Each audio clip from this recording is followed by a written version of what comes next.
এই অনভিপ্রেত, দুঃখজনক, বলার ভাষা নেই যে ঘটনা জনগণের দ্বারা নির্বাচিত একটা সরকারের সঙ্গে করা হয়েছে প্রতিক্রিয়াশীল শক্তির দ্বারা। ভারত সরকার বা কোনো গণতান্ত্রিক সরকার সেটাকে সমর্থন করতে পারে না। আমরাও সেটাকে নিন্দা জানাচ্ছি, ধিক্কার জানাচ্ছি। প্রধানমন্ত্রী আবাসে ঢুকে, লোকসভার ভিতরে ঢুকে তালিবানি কায়দায় যে ধরনের জিনিস আমরা সোশ্যাল মিডিয়াতে বা টিভির পর্দায় দেখতে পেয়েছি, সেটা সভ্যতাকে সেখানে কালিমালিপ্ত করেছে এবং বাঙালি জাতি সম্পর্কে, বাংলা সম্পর্কে, বাঙালি সম্পর্কে সারা বিশ্বের কাছে একটা নেতিবাচক বার্তা সেখানে প্রদান করেছে। তার থেকে উঠে আসা অনেক কষ্টকর হবে এবং বাঙালি জাতিকে তারা অনেক পেছনে ফেলে দেওয়ার একটা চক্রান্ত করেছে। যে শক্তি, প্রতিক্রিয়াশীল শক্তি, তারা যেটা করেছে, তা আমরা তীব্র ভাষায় ধিক্কার জানাচ্ছি, নিন্দা জানাচ্ছি।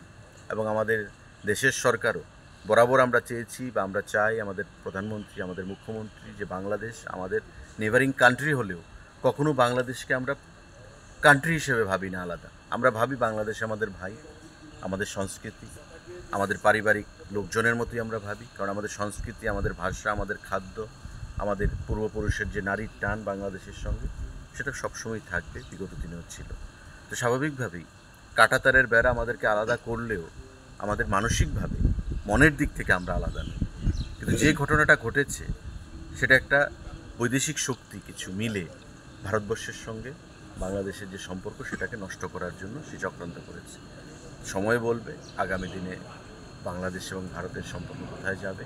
কিন্তু আমরা বরাবর চাই যে বাংলা এবং বাংলার যে মৈত্রী, সেটা অটুট থাকুক, অক্ষুণ্ণ থাকুক এবং দুদেশের যে সম্প্রীতি 71-এর যুদ্ধ থেকে শুরু করে বর্তমান সময় পর্যন্ত ছিল, সেটা যেন আগামী দিনেও সামনের দিকে আমরা এগিয়ে নিয়ে যেতে পারি। আরেকটা বিষয় আপনার কাছে জানতে চাইবো, যেটা বহু প্রতীক্ষিত ভারত বাংলাদেশ মৈত্রী সেতু, যেটা সাবরুমে অবস্থিত, যেটাকে নর্থ ইস্টের গেটওয়ে বলা হচ্ছে। আরেকটা হচ্ছে তোমার আগরতলা আখাউড়া যে রেলপথ, আন্তর্জাতিক যে রেলপথ রয়েছে, এই যে একটা বিষয় রয়েছে, এই গোটা বিষয়টা কি কোনোভাবে কি ভাটা পড়তে পারে? একেবারে দুটো একটা দেশের মধ্যে এখন বাংলাদেশ এতটা উত্তাল, ছাত্র রাজনীতি নিয়ে গোটা বিষয়টা উত্তাল, একেবারে গণভবন থেকে শুরু করে গোটা বিষয়টা আমরা দেখেছি উত্তাল একটা পরিস্থিতি রয়েছে। তো সেই জায়গায় দাঁড়িয়ে কি কোনোভাবে কি একটা দেখুন, পড়তে পারে গোটা বিষয়? একটা ইন্টারিম গভর্নমেন্ট হবে বাংলাদেশে, যেটা দেখা যাচ্ছে। এই ইন্টারিম গভর্নমেন্টের পলিসি কী হবে তার উপর অনেকটা ডিপেন্ড করে।